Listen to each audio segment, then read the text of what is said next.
Hi, everybody. My name is Doug. I'm a researcher at Google on the Google Brain team. And I'm going to talk to you about some work that we're doing on trying to use generative models to make new things.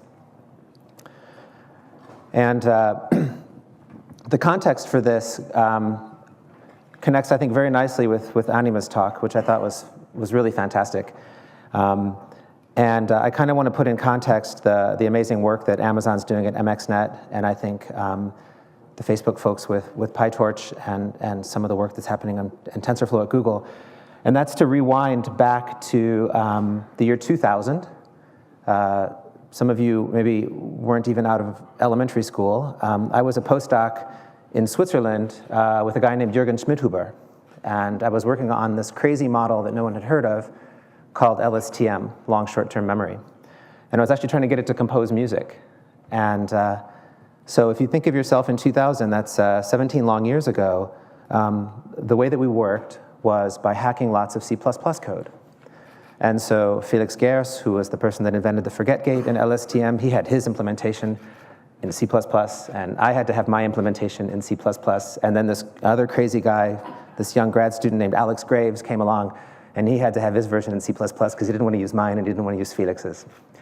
And so you have this idea, okay, I want to try something new, right? Well, it's like, it's a lot of work, right? Because you have to write a bunch of new code. And I saw something happen about 10 years ago at a place called University of Montreal, where I was a professor working in deep learning and music. And some of the guys in the lab thought that it would be cool to try to automate some of this. And so they built out something called Theano. And I thought Theano was crazy, partially because it made me jealous. So I saw them working, and I genuinely mean that. It's like watching my daughter not want to learn how to drive a stick shift, a manual transmission. Like, you should have to do that, right? And I felt like these students should have to write 50,000 lines of code. But it turns out, what I saw happening even 10 years ago, I think the key was automatic differentiation. It wasn't just linear algebra. You had to have linear algebra, but you also needed automatic differentiation.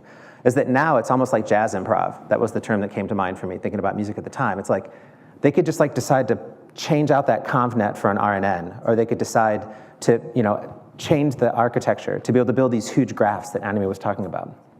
And this project that I'm going to talk about now, which is called Magenta, actually stems from asking the question, what can we do next? Now that we have these wonderful tools, what are some new things that we can try that we haven't been able to do before? And for me, my personal viewpoint is that supervised learning over high-dimensional data has been explored, and that I'm not going to add much to the table by exploring it more. But that we have other directions to go in, including reinforcement learning, unsupervised learning, other forms of density estimation, and of course things that none of us have dreamt of, where we might go next. And so for me, I started talking about moving on to caring about generative models, models that can generate new instances of the data upon which they're trained. And I think this is one direction to go in. And so the rest of this talk is going to be about that. It's going to be about kind of the thought process that might lead you to caring about getting deep learning models and reinforcement learning models to do things like generate new text, make music, and maybe make art. And I'm going to talk about it in the context of trying to connect with artists and musicians, because I think connecting with the creative community, especially the creative coding community, is going to be crucial if we're going to use generative models for something more than some of the things we're using them for now. So let's start with some of the, at least for me, I think some important models. One of them is this idea that we can transform language from transform like language in English from, we can translate, that's all I wanted to say. And I also thought it was pretty cute that we could do things like translate into multiple languages by just prepending a token that said what language we're going to, learn a kind of interlingua, and learn some things about what's general across languages. That's all fine, but it also gives rise to some new products. And I think here is where I'm starting to think about generative models. So we have this idea that we can improve translation, but not only can we improve translation in the server room, but like on your device, you now have much better translation, giving rise to, I think, a whole family of products that maybe won't make sense to me, but might make sense to my kids. And I also, just as an aside, want to point out that the translation that we're seeing, and it's not just Google, this is a Google example, but using deep learning for translation has really, it's been a game changer in terms of expressivity, okay? So if we look at the old translation from phrase-based machines, we see this last sentence of Hemingway's Snows of Kilimanjaro being translated and then back translated from Japanese. Whether the leopard had what the demanded at that altitude, there is no that nobody explained. Moving towards, no one can explain what leopard was seeking at that altitude. And it just dropped the. And so what I would do, I'm going to back up a slide. The gains that we see compared to the previous systems in blue, and the green is the gain that we saw from using neural networks for this problem, start to become very close to what humans can do in yellow on these language pairs. You'll note that not all language pairs are equally easy. It's harder to translate back and forth from Chinese and English than it is English and Spanish. I think that's intuitive. But that even these gains, the green that we gained, moved us in terms of expressivity a long, long, long way. And it's that expressivity that we need if we're going to care about using these models for generative purposes. The other, this was a Google effort, came out of Google Brain. How many of you have seen Smart Reply? How many of you are repelled by Smart Reply? You think it's the worst thing that could happen? Okay, that's okay, it's okay. How many of you actually think it's cool? Okay, more of you. This is a techno-happy crowd. I've given this talk in other places, and many, many, many more people were repelled by the idea. Okay, so let's talk about generative models. This is actually not a generative model. This is picking phrases that were pre-composed, okay? But let's just move to a world, just as a thought experiment, because I'm the fun, this is just an aside for you all, right? What happens when we can actually use deep nets to compose a whole paragraph? And we give you an interface that maybe gives you a few suggestions, but that suggestion actually is multiple sentences.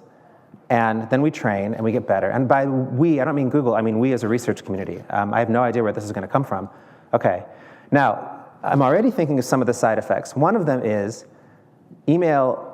The text in an email, and it won't be an email because I have kids, no one uses email anymore except us, right? So it'll be some other form. But remember at some age, it was when word processors came along, to be polite to your grandmother, you'd handwrite the thank you note. And I think what'll happen is we'll handwrite the email, right? Because that will show respect for someone in a way I'm not gonna let I'm not gonna let software generate my response to you, right? Because this is a love letter, or this is a thank you note. So this one I'm gonna write by myself, right? And then you have the game theoretical version of that, which is the boy or girl you're trying to court says, you didn't really write that, no, I did, really, I wrote the whole thing by myself. So there's a lot of directions this can go in terms of generative models. And so this was the thinking that led to, created this project really about 2 years ago, thinking, can we use deep learning to create some new things that mean something? And it says right there that we're going to make music and art using machine learning, though in some sense it's a bit of a falsehood because, as you'll see from the rest of the talk, it's not that interesting to just push a button and watch machines make art, right? That sort of skips the whole point of what art is for, which is, I think, at some level, communication, right? And so we'll put that aside. We left that. That's the title. I'm not going to change the website. But really, I think what belies this is getting back to Smart Reply. Things like watching, these are my kids, this is Sam and Olivia, and they're in Japan, and they're very adventurous eaters. They actually basically ate everything that we could find. It was a blast. This was last Christmas. But you'll note, and these were not staged, Sam's phone is right there on the counter with him, and I was picking up our train tickets in Tokyo, and they're laughing at something on their phone. And what I'm watching these kids do is actually really live their lives through these mobile devices. And they're living them in a way that is not, I think, just kind of recapitulating the way that we lived our lives with whatever your generation is with word processors or email or nothing. And so if you put yourself in the mindset of what we're doing with machine learning and how far we've come, I thought it was very interesting to put myself in the shoes of the grad students at University of Montreal who were developing Theano, which I thought was silly, and to say, okay, wait a minute, these kids are using things like Snapchat, right? How many people here use Snapchat? Linear correlation between how old you are and whether or not you use Snapchat. It turns out if you're not familiar with Snapchat, it actually helps you tell a story. It does it in very simple ways. It might do something as simple as put a little, some whiskers and give you a little cat face, or it might actually allow you to frame a narrative in a little small way. And what I noticed these kids doing is absolutely seamlessly, without any assumptions about how this really should work or does work, just using Snapchat to communicate, right? Using it to tell their stories. And so I think, in my mind, there's a very, very possible future where we're using real machine learning and real generative models to generate content, but we're allowing users to shape that. So we're basically building tools that themselves are generative and intelligent, but they're helping us communicate. Okay. So now we're going to dive into, that's the Philosophy 101 of Magenta. Now I'm going to talk about 2 or 3 projects, and I'm going to focus on a couple of machine learning techniques. This isn't a terribly technical talk, but it is actually quite technical work, despite the pictures of bears and things like that. So the first project I'm going to talk about takes advantage of a game that came out of Creative Lab at Google New York called QuickDraw. Who's familiar with QuickDraw? Okay, so if you're not, it's basically playing Pictionary against a machine learning algorithm. And as you draw, you're told what to draw a bear. And as you draw, your laptop is actually shouting at you. It's really horrible. It's like, oh, it's a bear. No, it's a truck. No, it's very, very distracting. And you have 20 seconds. And so what we have, it turns out, are almost 1 billion drawings. It's a big number. We don't need that many, as it turns out. Drawn in less than 20 seconds while being shouted at by a computer. So these are the raw materials of art right here. And what we decided to do, the primary researcher on this was David Ha, who did some similar work in the past with kanji, with Chinese characters. What we're going to do is we're going to try to learn to draw. And I focus on drawing here, not pixels, because it gives us a very different space in which to work. So we stored the actual strokes that the users drew as they were trying to draw the cat.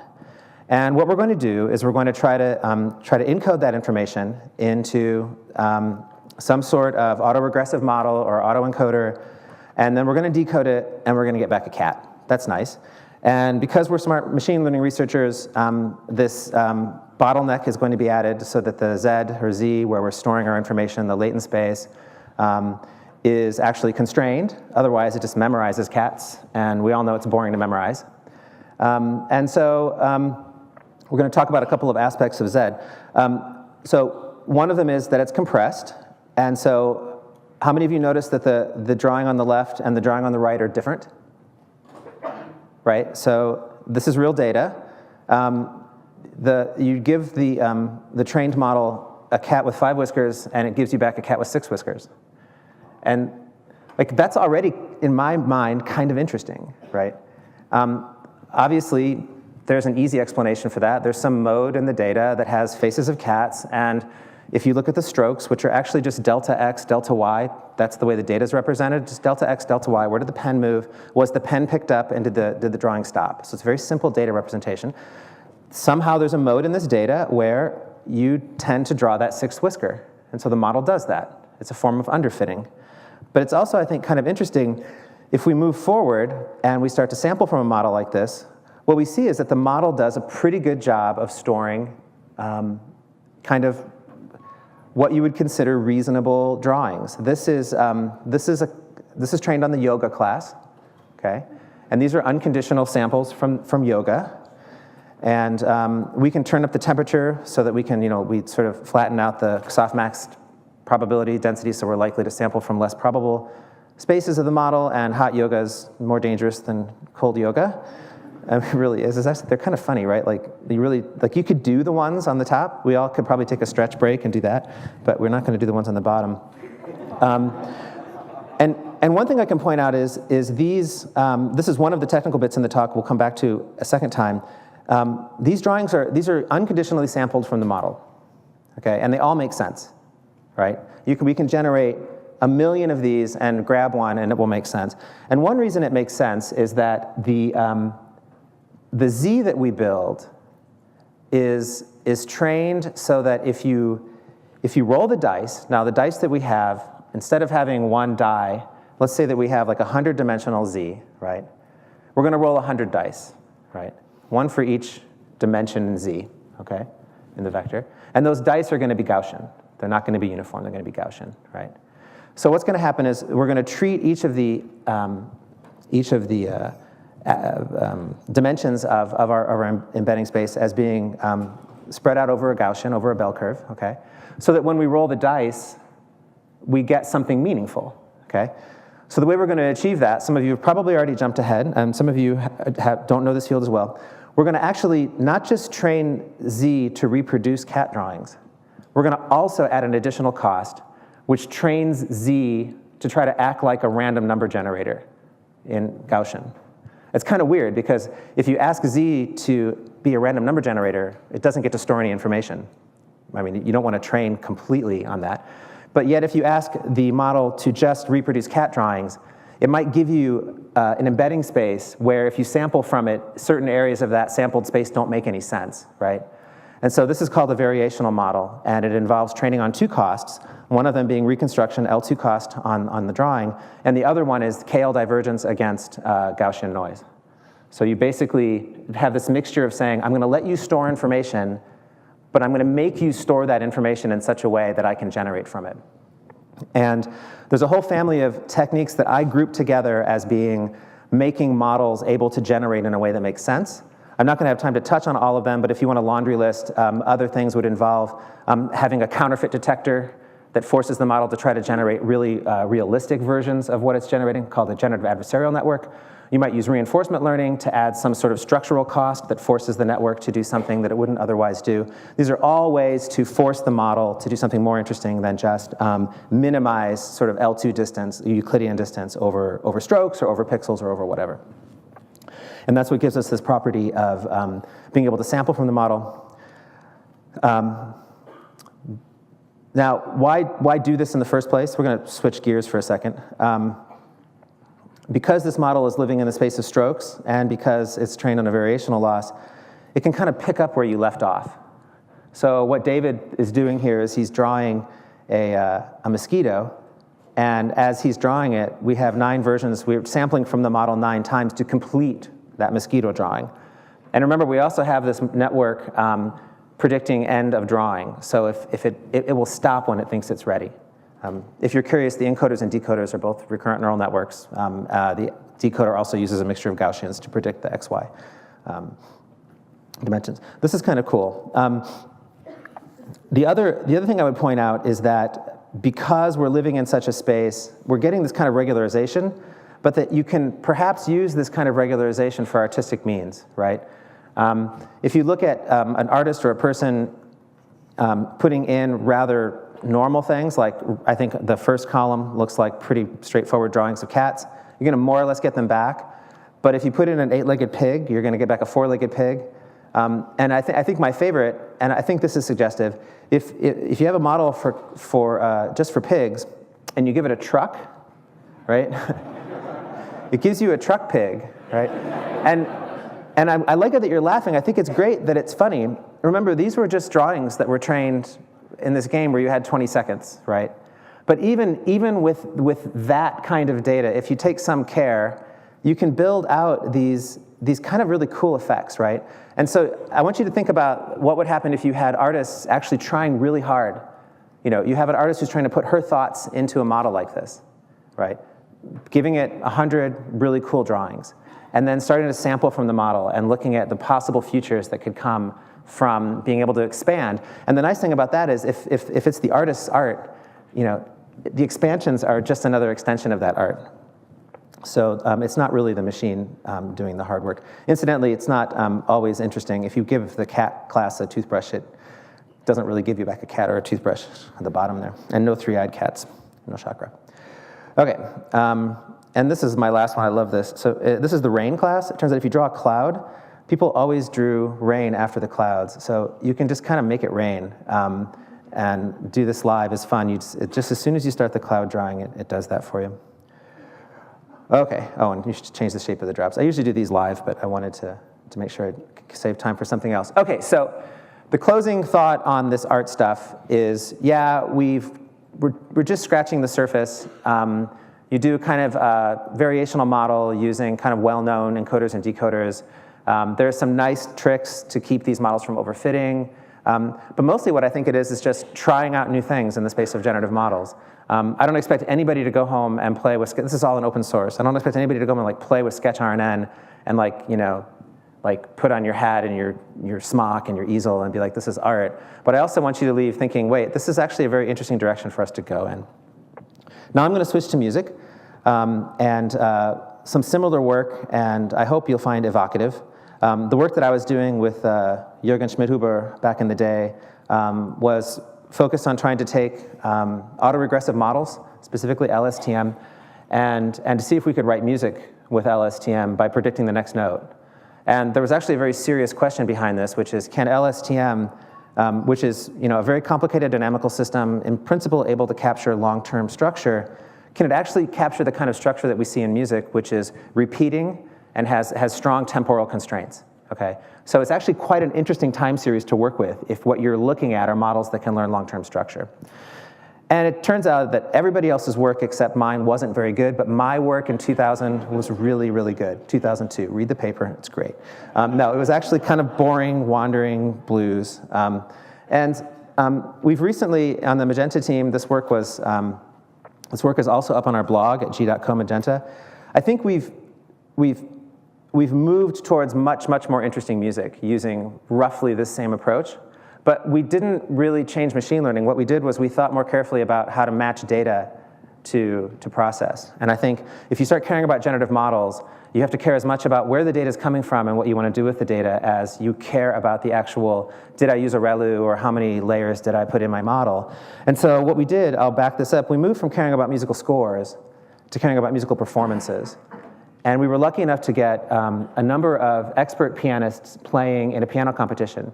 Yamaha runs these e-piano competitions, and they capture the data on a disc clavier reproducing pianos, and they put that data out for everyone, you all. It's all out there on the web to use with a great license to play around and do research with it. And so now what we have is something that looks like a piano roll, like this. It's not aligned to a score anymore. There is a score. The score was being played, but all the slowing down and speeding up that you see expert pianists doing, that's in the data as well. And it turns out that's crucial because it gives us a lot more variance to work with and keeps us from overfitting. And it makes these models much less brittle. We can generate much more interesting music by generating from performances of these scores than we can from the scores themselves. And so what we do, the model itself is there's more to it than is in this graph. I mean, we're using attentional mechanisms and a lot of other kind of modern machine learning. But fundamentally, it's an autoregressor, it's LSTM, and it's predicting a single softmax that says, should I turn a note on? Should I change note velocity? Should I turn a note off? Or should I advance the tape? Should I advance in time by as little as a millisecond? Okay. And so what we get are performances with velocities and with the contraction and dilation of time. And what you'll hear next are some unconditional samples from this model. So this is work in progress. This isn't conditioned on any performance. This is just rolling the dice again and starting off from some starting point and playing.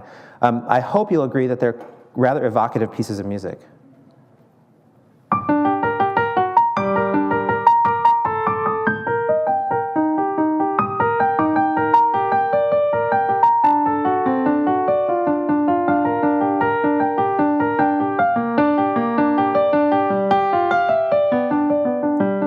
And it would have gone on forever. I mean, you stop eventually. So there's one.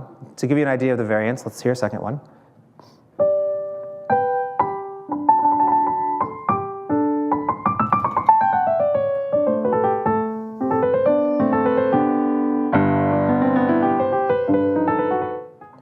And let's hear a third one.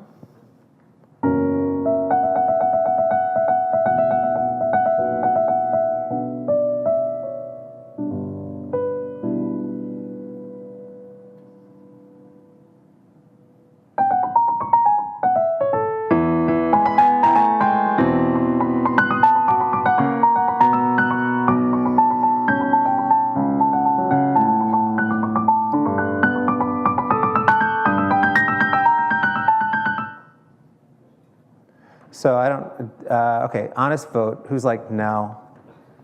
And who's like, okay, these were kind of interesting. Okay, good, that's great. I think they are too. I think there's a lot missing.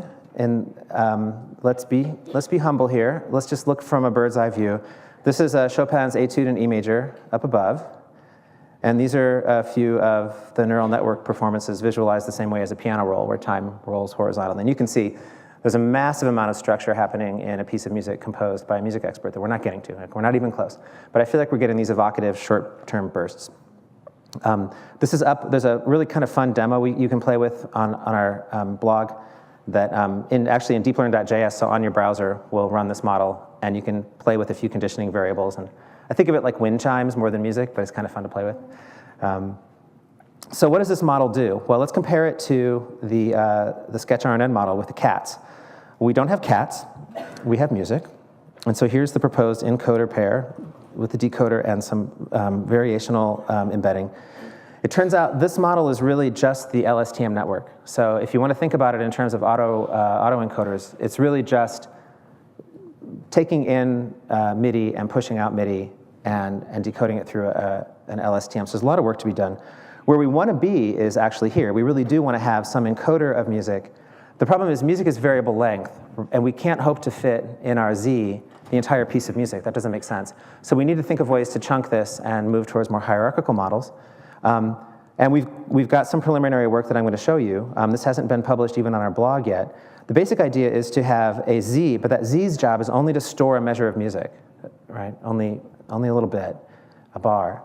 And then we're going to we'll need two decoders. We'll need to decode a measure of music, but we'll need to chain that together and be able to decode multiple measures of music so that we get something coherent. And if we can train these models right, what we should be able to do is actually generate some coherent long-term structure. And this is what the whole graph looks like, where at the top, it's a little bit complicated, but the green boxes are measures, and they're individually, sequentially being encoded into our autoencoder and then decoded as measures that are then pushed back down, decoded as phrases that are then pushed back down as measures. Okay, well, we're not going to have time to dig into that with the time that's left. Wow, that came fast, sorry. Adam Roberts trained on music where he had a bass line and he had a lead and drums. And they're all being pushed through the encoder, and they're all being stored in this latent space. And then there are three separate decoders. One decoder is for drums, one decoder is for bass, and one's for lead. Now, this is going to sound like pop music. What you should be listening for is, does it actually sound coherent? Because no one's really been able to make coherent, unconditionally generated music like this. Maybe you could control the volume a little bit from the back in case it's too loud.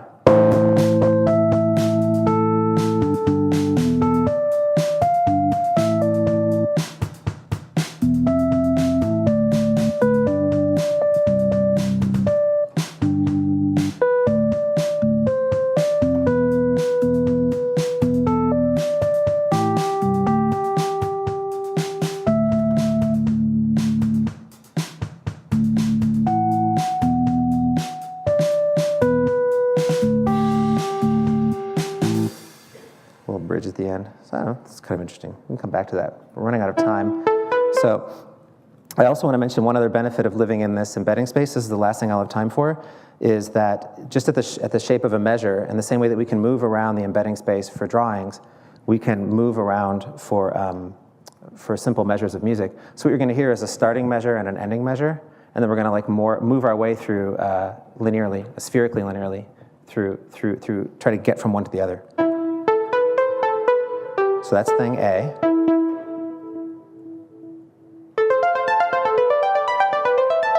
That's thing B. Two embeddings.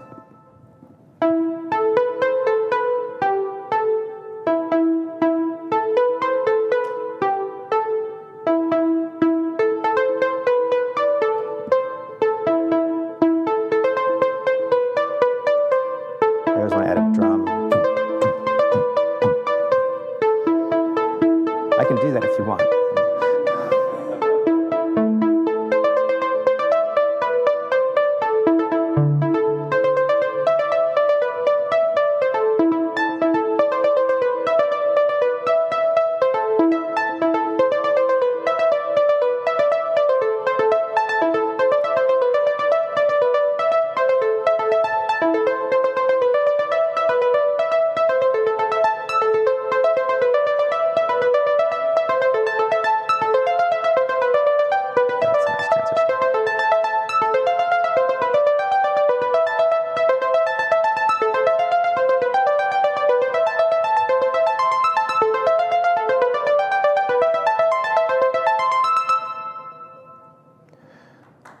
Yeah, I thought that was pretty cool. Shout out to Adam Roberts for that. It's not easy to get from point A to point B in an embedding space and have it make sense, and I think all of those made some musical sense. I'm out of time. We're not there. Successful musical instruments, even musical tools as simple as drum machines and guitar pedals, are super hard to build. We've built a few tools, but we haven't really managed to allow musicians to express themselves with these, nor artists, so we've got a ton of work to do. Please check out our blog. This is also on a GitHub. There's a bunch of open source code out there, and we have a lot more coming at NIPS as part of a creativity and design workshop. Apologies for going over a couple minutes. Thank you all very much for your attention.